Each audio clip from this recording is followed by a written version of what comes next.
Hello दोस्तों, कैसे हैं आप सब। मैं हूं अजीत शर्मा और एनसीईआरटी वॉरियर पे आप सभी लोग का स्वागत है। जैसा कि मैंने बताया था कि जनरल अवेयरनेस की क्लास लेकर आऊँगा, जो लगातार आपको रोज़ पर डे आपको रात 9 बजे आपको ये क्लास मिलेगी, और जिसमें हर एक एग्ज़ाम की तैयारी के लिए जो मोस्ट इंपॉर्टेंट क्वेश्चन है उन क्वेश्चन को यहाँ पर कवर किया जाएगा। चलिए इसी बेस में हम पहला क्वेश्चन शुरू करते हैं। लक्षद्वीप की राजधानी कहाँ है? ठीक है, लक्षद्वीप की राजधानी कहाँ है? तो इसका जैसे ऑप्शन दिया हुआ है पौंडीचेरी, कवारती, पोर्ट ब्लेयर या पणजी। तो इसका आंसर क्या हो जाएगा दोस्तों? तो ये देखिए बी वाला इसका आंसर सही हो जाएगा, कवारती। लक्षद्वीप की जो राजधानी होती है वो कवारती होती है। चलिए अगले क्वेश्चन में देखते हैं। क्वेश्चन नंबर 2 क्या है?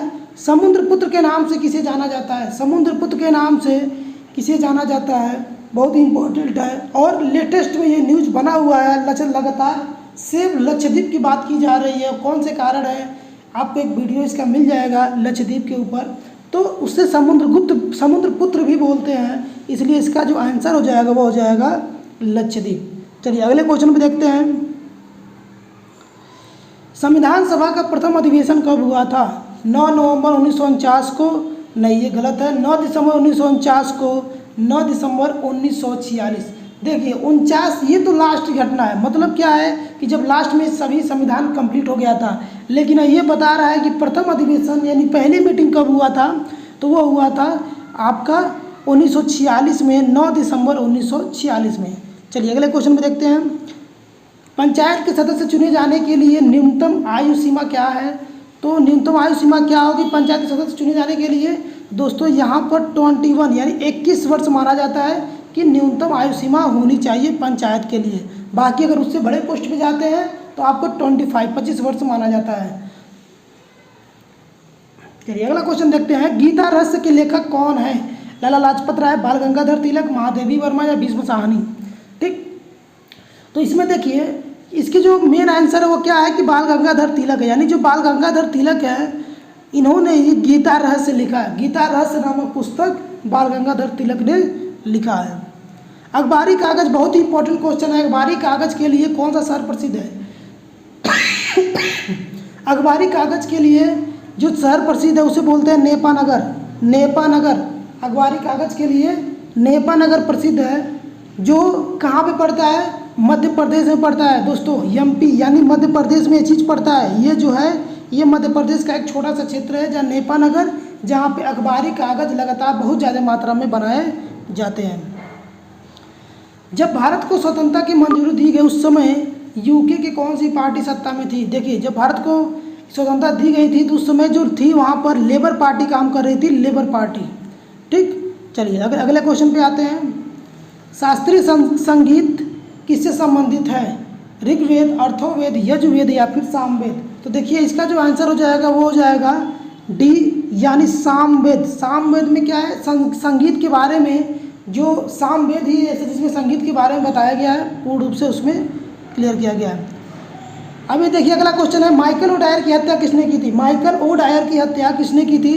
तो भगत सिंह, बटुकेश्वर दत्त, उधम सिंह या चंद्रशेखर आज़ाद? देखिए इंपॉर्टेंट है, चूँकि भगत सिंह, बटुकेश्वर दत्त, चंद्रशेखर आज़ाद ये आंसर नहीं होगा। इसमें होगा आंसर इनका सी, उधम सिंह। उधम सिंह ने ही जनरल ओडायर की हत्या की थी। चलिए अगला क्वेश्चन है। एक मार्ग से संबंध। एक मार्ग जो होता है दोस्तों ये जान जाइए, ना प्रदूषण से होता है, ना पर्यावरण से, ना स्वच्छता से। इसका सीधा संबंध होता है गुणवत्ता से। जिसका गुणवत्ता अच्छा होता है गवर्नमेंट द्वारा उसको एक मार्क दिया जाता है। इसीलिए बोला जाता है कभी भी खाने वाली जो भी चीज़ें होती हैं उसमें आप एक मार्क का साइन जरूर देखिए। अगर वो साइन हो तभी उस चीज़ को लीजिए। इसका मतलब होता है कि गवर्नमेंट द्वारा उसको परमिशन मिला हुआ है बेचने का, तो कहीं ना कहीं वो शुद्धता, गुणवत्ता के लिए होता है।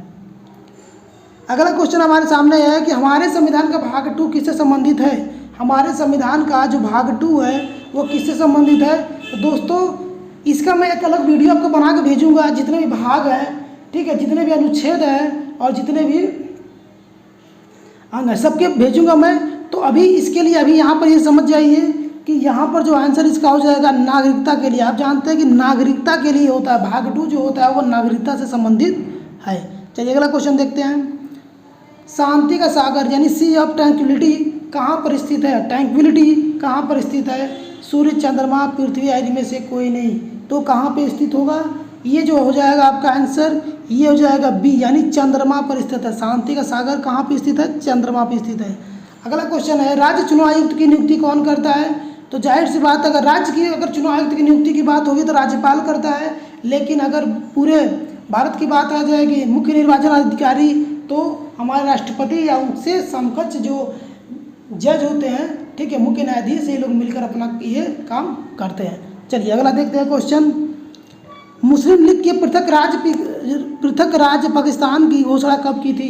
देखिए एक बात, मुस्लिम लीग ने जो सबसे पहले पाकिस्तान की डिमांड की थी, उन्होंने बोला था कि हमें पाकिस्तान चाहिए, हमें एक अलग राज्य पाकिस्तान चाहिए। इसकी जो घोषणा है वो उन्होंने 1940 में की थी। कब की थी? 1940 में की थी। चलिए अगला क्वेश्चन देखते हैं।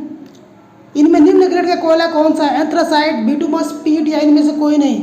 देखिए दोस्तों, निम्न ग्रेड का जो कोयला होता है वो होता है पीट। क्या होता है? पीट। निम्न ग्रेड का कोयला क्या है? ग्रेड का पीट है।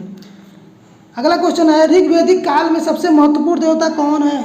तो देखिए ऋग्वैदिक काल में सबसे ज़्यादा इंद्र देवता को माना जाता था। इंद्र देवता को पूजा की जाती थी। इंद्र देवता की पूजा इसलिए भी की जाती थी क्योंकि वो हमें पानी देते थे।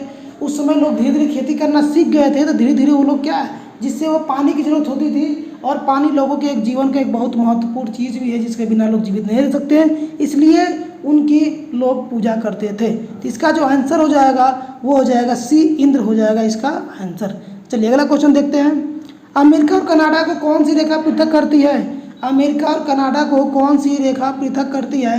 दोस्तों इसका जो आंसर हो जाएगा 49 रेखा, यानी ए वाला इसका आपका ऑप्शन सही हो जाएगा। चलिए अगला देखते हैं।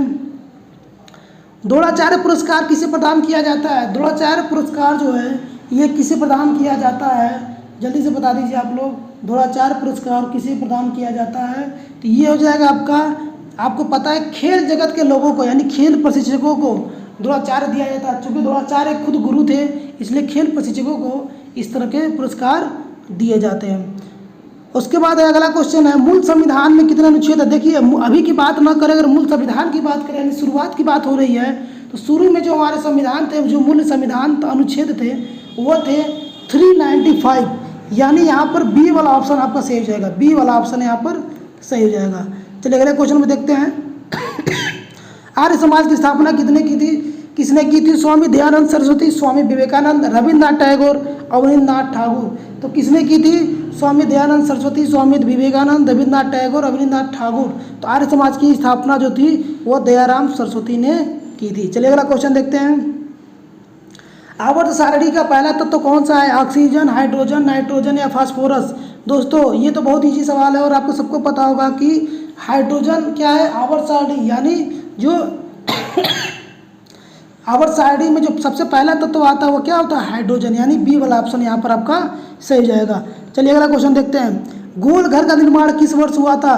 गोल घर का निर्माण किस वर्ष हुआ था?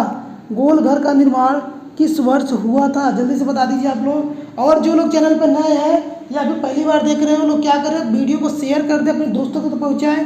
रोज़ आपको वीडियो ये 9 बजे आपको मिलेगी लाइव, ताकि आपको पता चल जाए कि क्वेश्चन किस तरह से आ रहे हैं, आपकी तैयारी कितनी मजबूत है, आपकी क्षमता क्या है, उस सब के बारे में पता चल जाएगी। तो 22 क्वेश्चन क्या है, तो इसमें क्या हो जाएगा? गोल घर का निर्माण किसने किया था? देखिए 1786 में गोल घर का निर्माण हुआ था। ठीक है, गोल घर का निर्माण 1786 में हुआ था। शक संवत की बात करते हैं। शक संवत का आरंभ कब हुआ था? 58 ईसा पूर्व, 78 ईसा पूर्व। देखिए ईसा पूर्व तो नहीं होगा, लेकिन यहाँ पर बी वाला ऑप्शन यहाँ सही हो जाएगा, 78 ईसा पूर्व में हुआ था। अगला क्वेश्चन है, महाभारत के रचयिता कौन है? तो महाभारत के जो रचयिता थे वो कौन थे? आपको ही पता है। महाभारत के जो रचयिता थे वह वेद व्यास थे, यानी महर्षि वेद व्यास। ये बहुत बार आया हुआ क्वेश्चन है, इसको जरूर याद तैयार रखिए। किस संसृष्टि तंत्र को कृत्रिम, यानी कृत्रिम शिल्प किसे कहा जाता है? यानी पहले सिल्क से ही कपड़े बनाए जाते थे, लेकिन बाद में केमिकली एक कृत्रिम सिल्क तैयार किया गया जो हाथ से बनाया गया, जिसका नाम है